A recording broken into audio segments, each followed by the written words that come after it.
The sound of iron wheels scraping against cobblestones echoes through the streets of Glasgow. A wooden wagon creaks forward, its cargo not grain or timber, but a man.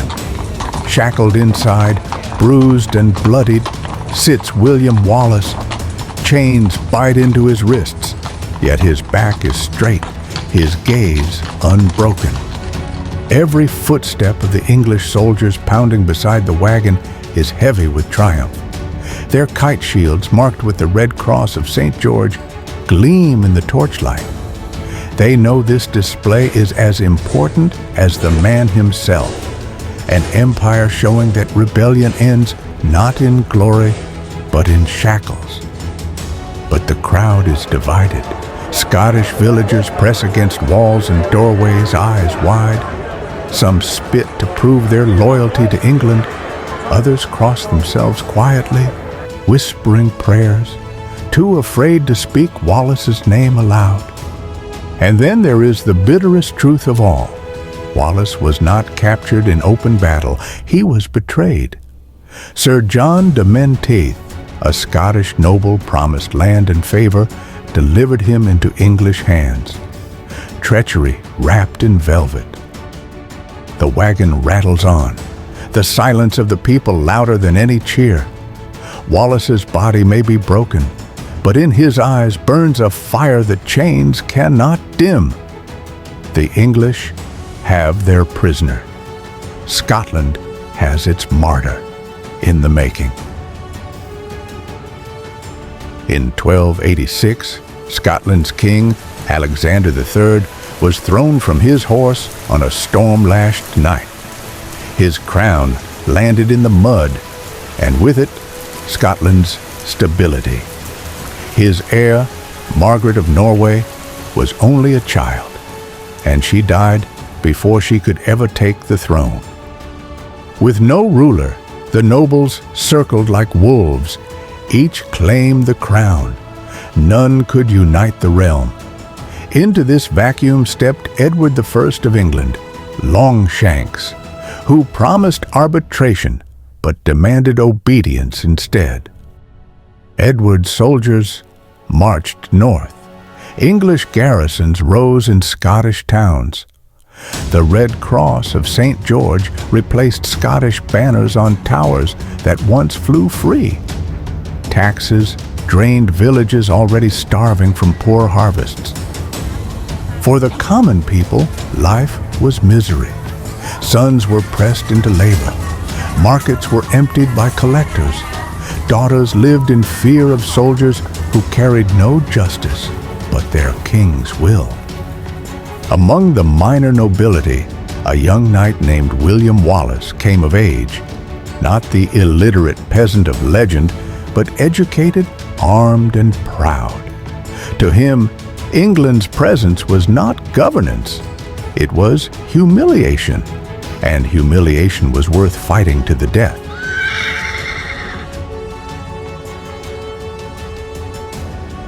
The spark came in May 1297. In the town of Lanark, the English sheriff William Heselrig ruled with cruelty. His garrison patrolled the streets, punishing anyone who resisted. To the people, Heselrig was not a lawman. He was a tyrant in armor. One night, Wallace struck. Some say it was vengeance for the killing of a woman he loved. Others say it was cold strategy. But what matters is this: William Wallace and his followers burst into Lanark, blades flashing in the firelight. They cut Heselrig down in the chaos. Steel on steel, shouts, and then silence. The sheriff's blood pooling on the cobblestones. For the first time, the English had been struck not by shadows, but in the heart of their power. The townsfolk watched in stunned disbelief. Some gasped, others cheered in whispers. The rebellion was no longer rumor. It was alive, breathing, and visible in the streets of Lanark. From Lanark, Wallace struck again, seizing Scone and forcing the English-appointed justice to flee. He was no longer just a knight, no longer just a fugitive. William Wallace had become the face of rebellion, and Scotland had found its fire. September 11th, 1297. At Stirling, Wallace and Andrew Moray stood facing an English force twice their size. Armored knights, archers, and infantry stretched across the horizon. To many, the Scots seemed doomed before the first blade was drawn. But Wallace saw what others did not: the river Forth and a narrow wooden bridge crossing it. The English would have to funnel their army 2 by 2. Wallace let them march, the weight of their armor groaning on planks that could barely hold them. Then the signal came. Scottish spearmen surged forward, schiltrons locking into a wall of bristling pikes. Horses reared, knights toppled, and the English line collapsed into chaos. The bridge became a trap, not a passage. Men in armor toppled into the river, dragged down to drown by their own weight. The English behind them pressed forward, unable to retreat, feeding more bodies into the slaughter. The mighty army was devouring itself. By nightfall, the English shattered and fled. Stirling Bridge was not just a victory, it was genius, turning land into a weapon. Scotland, for the first time in memory, was free of English chains, and Wallace was no longer an outlaw. He was guardian of Scotland. After Stirling Bridge, Wallace was no longer a fugitive. He was hailed as Guardian of Scotland, a title that carried not only glory, but unbearable weight. He now stood at the head of a fractured nation, charged with holding it together against an empire. With this authority, Wallace struck deep into northern England.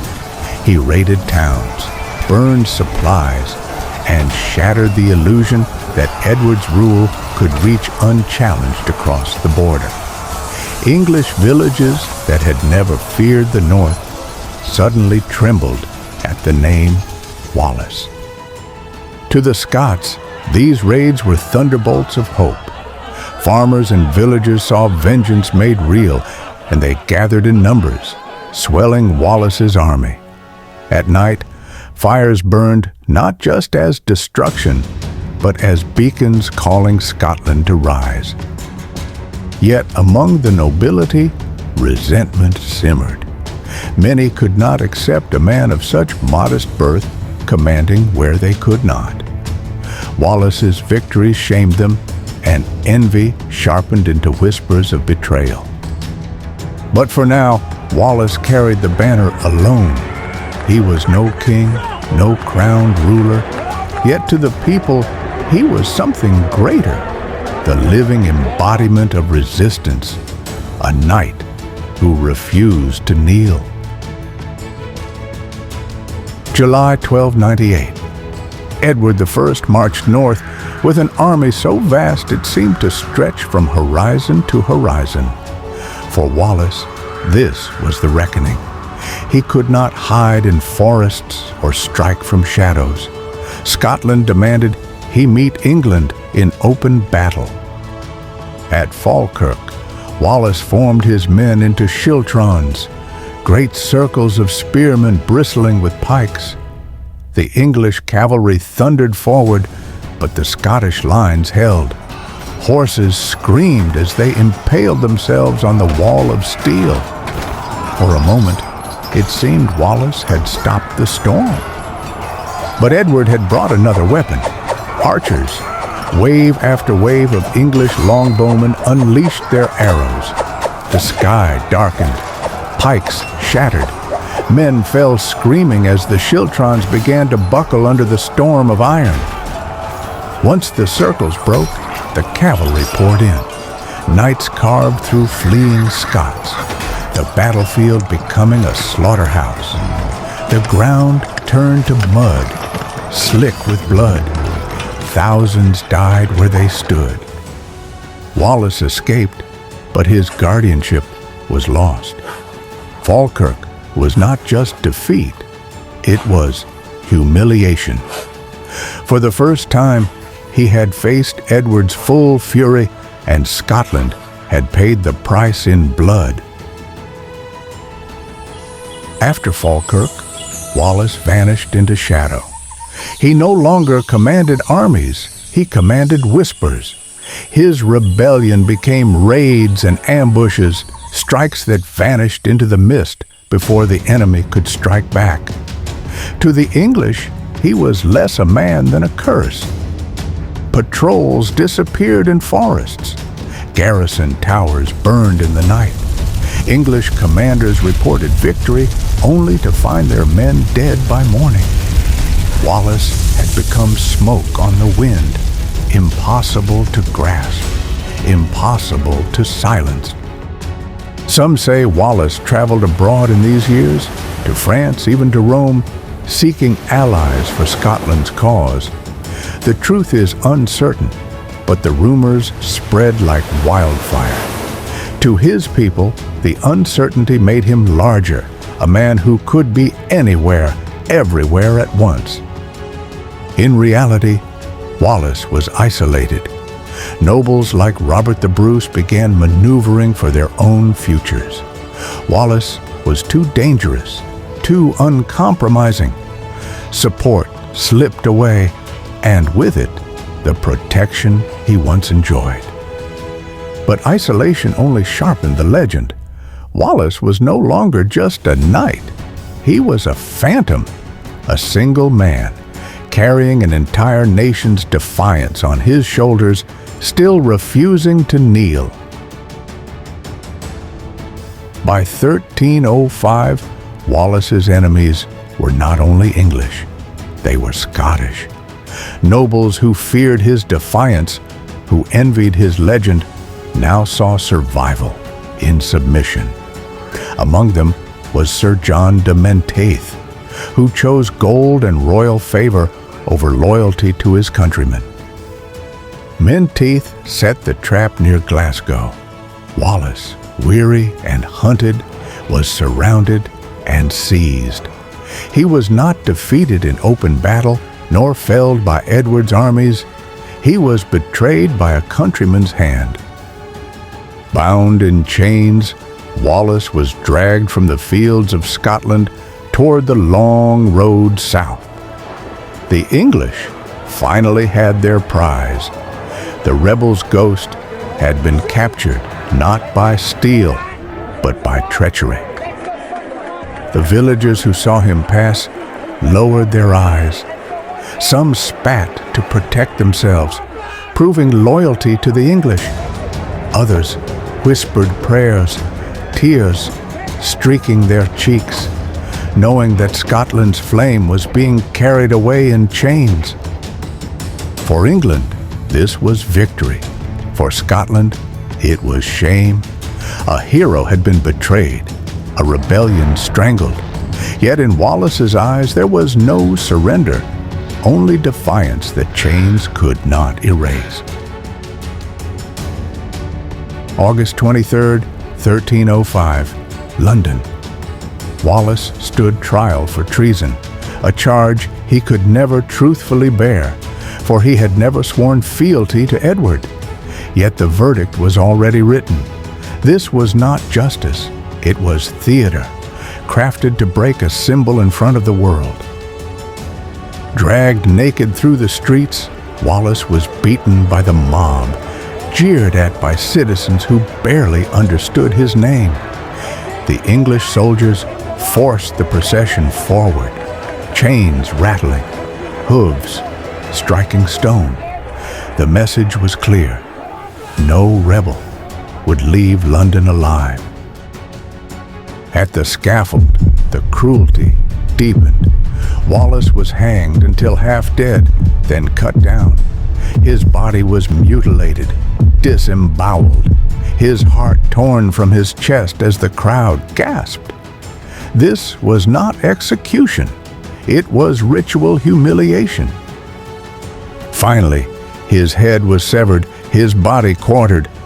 The pieces were sent north to Scotland, nailed to gates and bridges as warnings. His head was placed on a spike above London Bridge, glaring forever over the city that killed him. The English sought terror, but what they forged was martyrdom. Wallace endured everything without surrender. He died, but in dying, became greater than the man he had been.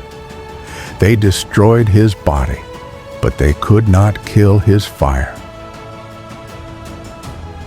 Wallace was gone, but his cause lived on.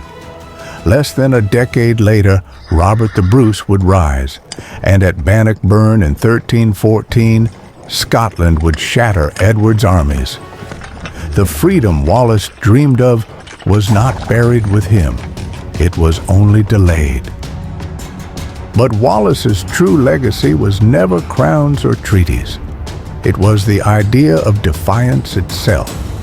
His death became the spark that others carried forward, proof that resistance, though costly, could not be erased by steel or fire. 2 centuries later, Blind Harry, a wandering bard, would write The Wallace, a sweeping poem that turned the night into legend.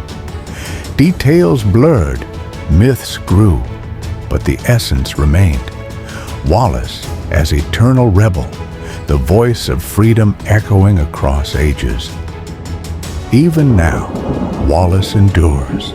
His statue towers above Stirling, carved in stone, cloak cast in the Highland wind. Not all of the story is true, but every part of it carries the weight of defiance. History is written in ink, but legends are written in blood. Wallace was killed as a man, but he rose as a symbol. The English destroyed his body, Scotland kept his fire, and centuries later, that fire still burns,